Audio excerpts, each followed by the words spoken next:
Família Crescer, a paz do Senhor. Continuando a nossa leitura bíblica, Romanos capítulo 14. Aceitem o que é fraco na fé, sem discutir assuntos controvertidos. Um crê que pode comer de tudo, já outro, cuja fé é fraca, come apenas alimentos vegetais.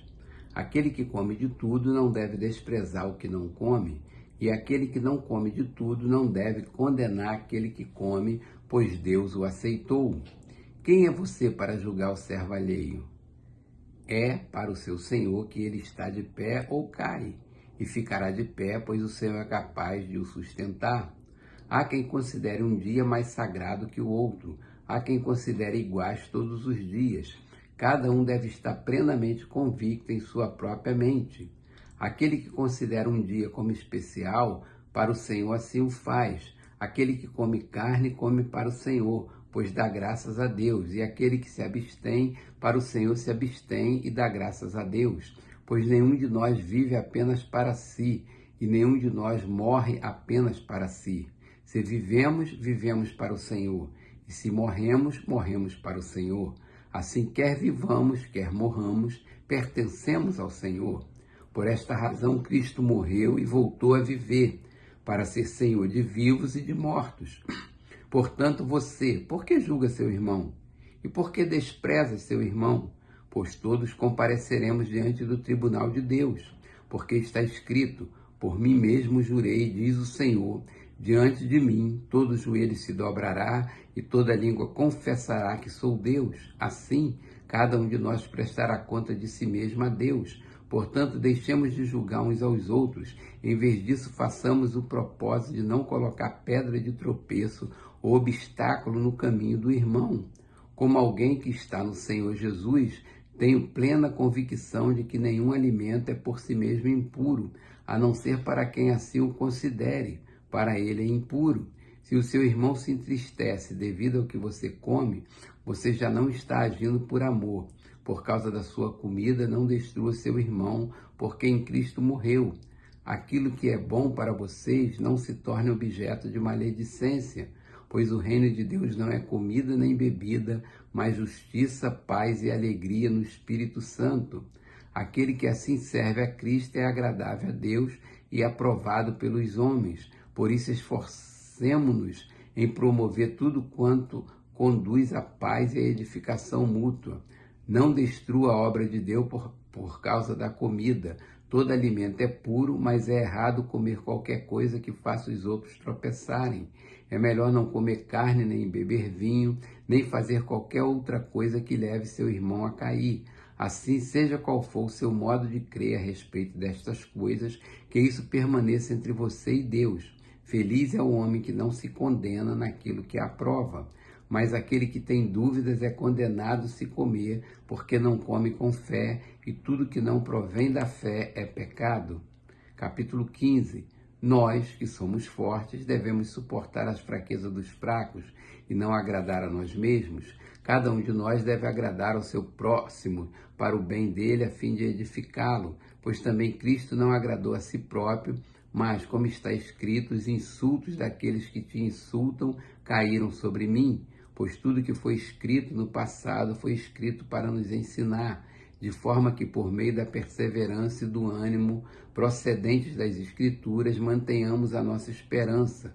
O Deus que concede perseverança e ânimo, dê-lhes um espírito de unidade segundo Cristo Jesus, para que com um só coração e uma só boca vocês glorifiquem a Deus e Pai de nosso Senhor Jesus Cristo. Portanto, aceitem-se uns aos outros da mesma forma como Cristo os aceitou, a fim de que vocês glorifiquem a Deus. Pois eu lhes digo que Cristo se tornou servo dos que são da circuncisão por amor à verdade de Deus, para confirmar as promessas feitas aos patriarcas, a fim de que os gentios glorifiquem a Deus por sua misericórdia, como está escrito: por isso eu te louvarei entre os gentios, cantarei louvores ao teu nome. E também diz: cantem da alegria, ó gentios, com o povo dele. E mais, louvem o Senhor, todos vocês gentios, cantem louvores a ele todos os povos. E Isaías também diz: brotará a raiz de Jessé, aquele que se levantará para reinar sobre os gentios. Estes colocarão nele a sua esperança. Que o Deus da esperança os encha de toda alegria e paz por sua confiança nele, para que vocês transbordem de esperança pelo poder do Espírito Santo.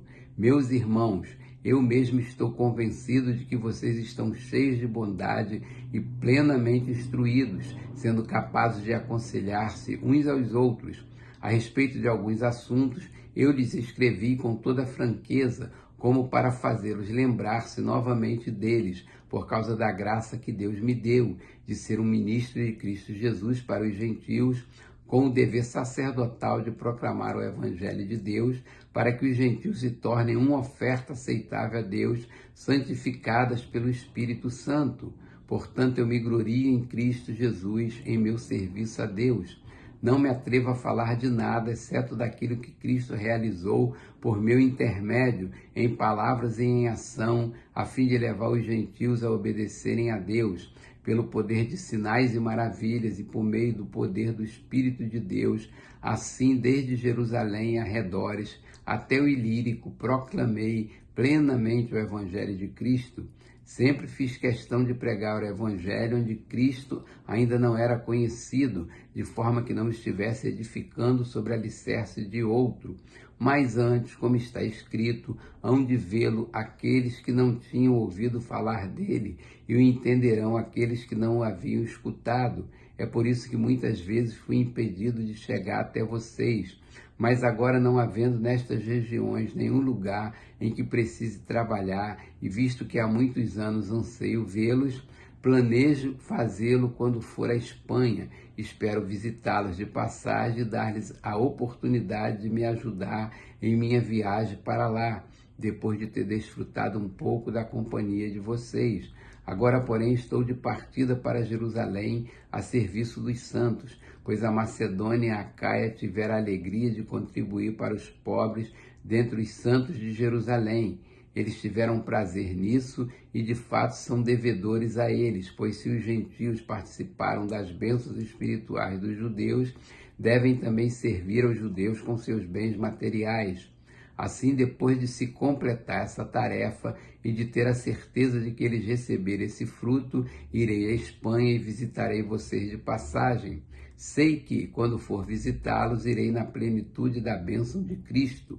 Recomendo-lhes, irmãos, por nosso Senhor Jesus Cristo e pelo amor do Espírito, que se unam a mim em minha luta, orando a Deus em meu favor.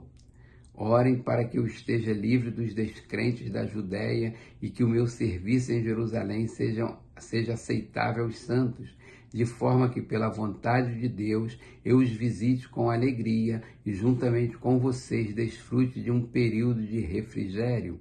O Deus da paz seja com todos vocês. Amém.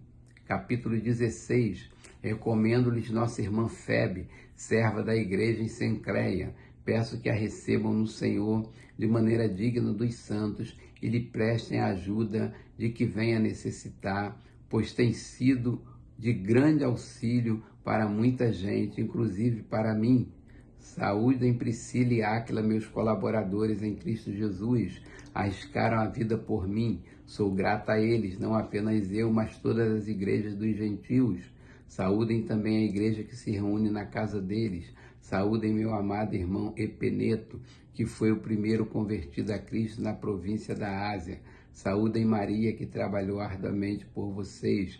Saúdem Andrônico e Júnias, meus parentes que estiveram na prisão comigo. São notáveis entre os apóstolos e estavam em Cristo antes de mim. Saúdem Ampliato, meu amado irmão no Senhor. Saúdem Urbano, nosso cooperador em Cristo, e meu amado irmão Estaques. Saúdem Apéles, aprovada em Cristo. Saúde os que pertencem à casa de Aristóbulo. Saúdem Herodião, meu parente. Saúde os da casa de Narciso, que estão no Senhor. Saúdem Trifena e Trifosa, mulheres que trabalham arduamente no Senhor. Saúdem a amada Pérsida, outra que trabalhou arduamente no Senhor. Saúdem Rufo, eleito no Senhor, e sua mãe, que tem sido mãe também para mim. Saúde Assíncrito, Fregonte, Hermes, Patrobras, Hermas e os irmãos que estão com eles. Saúdem Filólogo, Júlia, Nereu e sua irmã, e também Olimpas e todos os santos que estão com eles. Saúdem uns aos outros com um beijo santo. Todas as igrejas de Cristo enviem-lhes saudações. Recomendo-lhes, irmãos, que tomem cuidado com aqueles que causam divisões e colocam obstáculo ao ensino que vocês têm recebido. Afastem-se deles, pois são pessoas que não estão servindo a Cristo, nosso Senhor, mas a seus próprios apetites, mediante palavras suaves e bajulações, enganam os corações dos ingênuos. Pois tenho ouvido falar da obediência de vocês, por isso estou muito alegre, mas quero que sejam sábios em relação ao que é bom e sem malícia em relação ao que é mal. Em breve o Deus de paz esmagará Satanás debaixo dos pés de vocês. A graça de nosso Senhor seja com vocês. Timóteo, meu cooperador, envia-lhes saudações, bem como Lúcio, Jason e Sosípatro, meus parentes. Eu, Tércio, que redigi esta carta, saúdo vocês no Senhor. Gaio, cuja hospitalidade eu e toda a igreja desfrutamos, envia-lhes saudações. Erasto, administrador da cidade, nosso irmão Quarto, envia-lhes saudações. Que a graça de nosso Senhor Jesus Cristo seja com vocês todos. Amém. Ora, aquele que tem poder para confirmá-los pelo meu evangelho e pela proclamação de Jesus Cristo, de acordo com a revelação do mistério oculto nos tempos passados, mas agora revelado e dado a conhecer pelas escrituras proféticas, por ordem do Deus eterno, para que todas as nações venham a crer nele e a obedecer-lhe. Ao único Deus sábio seja dada a glória para tudo sempre, por meio de Jesus Cristo. Amém.